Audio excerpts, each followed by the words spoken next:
Olá, marceneiros e apaixonados pelo mundo da marcenaria. Eu sou Neivan Borges e hoje nós vamos falar sobre afiação de serra.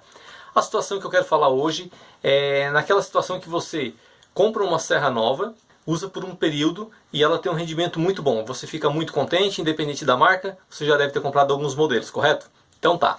Mas após a primeira afiação, é feita a primeira afiação, a serra ela perde o rendimento, ela já não tem o mesmo rendimento que tinha antes quando ela era nova. Então eu quero explicar nesse vídeo um pouquinho o que isso está acontecendo. Não acontece com todo mundo, é só alguns marceneiros, mas é muito frequente acontecer isso.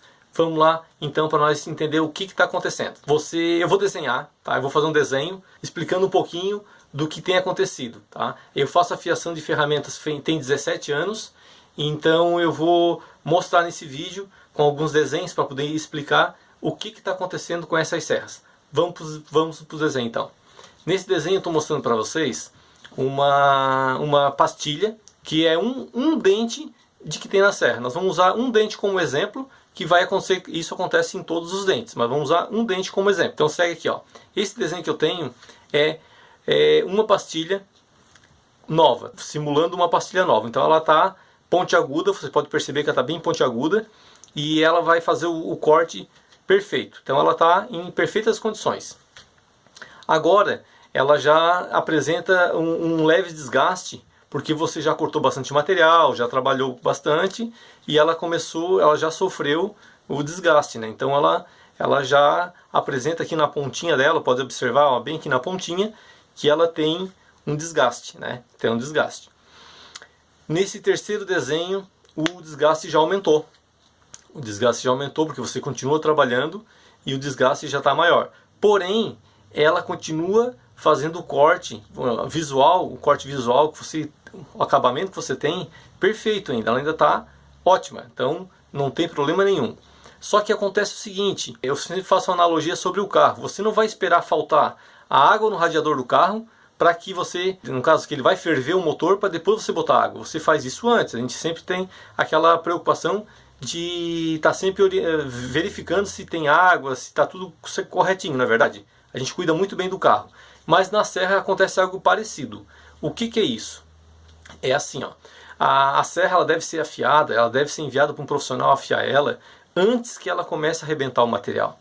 Quando ela está arrebentando o material, já está um pouco tarde. Não é o horário ideal de afiar a serra, é quando ela está arrebentando. Quando ela está arrebentando, é o que vai aparecer aqui nesse novo desenho, ó. Isso aqui, ó. Isso aqui já é uma situação onde ela já passou o seu limite de corte. O que eu falo de limite de corte? Eu recomendo para uma serra um pallet de material, ou seja, 40 chapas. Pode ser entre chapas de 15 mm ou 18 mm ou 80 chapas de 6 mm. Isso é o tanto certo entre uma afiação e outra.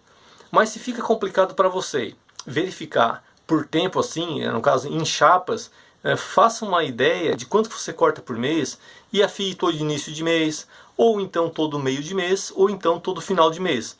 Mas eu recomendo para uma marcenaria que está ativa, que está tendo desenvolvimento, é afiar pelo menos uma vez por mês a sua serra. Claro que o ideal é ter mais de uma serra, né, para não sobrecarregar, mas acontece muito de quando você vê já passou 40, 50, 60 dias e a serra está lá trabalhando, aguentando toda a produção da marcenaria.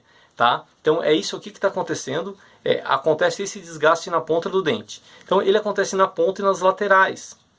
O profissional que vai fazer a fiação, ele vai ter que desgastar, ó, como está aparecendo nesse novo desenho, ó, ele vai ter que desgastar tudo isso aqui de uma única vez para poder a sua serra voltar a cortar com qualidade. Porém acontece o que? Para isso aí vai ter um superaquecimento. Isso é muito ruim para a serra e para o bolso também, porque em poucas afiações a serra ela vai estar com a pastilha toda comprometida, toda gasta, tá bom? Então o fato de você pagar para afiar, eu sei que muitas vezes tem um custo, mas assim, ó, é barato perto do que ela proporciona. Caro é ter um material arrebentado, entregar para o cliente um produto onde não fica bom o acabamento, correto? Isso é caro, porque se o cliente fizer uma recomendação do seu móvel para alguém, ele pode fazer uma nova venda, e do contrário é muito ruim para a marcenaria. Então invista na serra, faça a afiação periódica, não espere que ela arrebente para depois você fazer a afiação. Isso é um erro muito comum, tá? Então, nesse modo que eu mostrei aqui, é uma coisa bem genérica, bem básica, mas é para entender o que tem acontecido com frequência, que os clientes dizem que a serra não aguenta na próxima afiação como era nova. É só isso que está acontecendo. Está excedendo o tempo de corte que a serra foi desenvolvida. E ela apresenta alguns outros sintomas, né? O carrinho fica pesado no empurrar. Você pode perceber que quando a serra chega afiadinha, você põe na máquina, na esquadrejadeira, onde for, é muito prático. Ela parece que puxa o material. E a partir do momento que ela vai ficando ruim, ela fica pesada, ela repele o material. Porque ela já não está mais cortando, ela está meio que arrebentando mesmo, né? E o som, você pode escutar que o som muda muito assim, ó. A serra, quando está ruim, ela faz um som muito alto, até atrapalha o marceneiro ali, ele faz um ruído muito alto. E quando ela vem afiadinha, o som dela é bem menos, né? Claro que tem um som, mas é bem menos do que faria antes. Tá bom, gente? Esse é o vídeo de hoje. Se você veio até aqui, se inscreva no canal, dê um dezinho que ajuda a gente muito a continuar publicando esses vídeos. E até o próximo vídeo. Um abraço, tchau, tchau!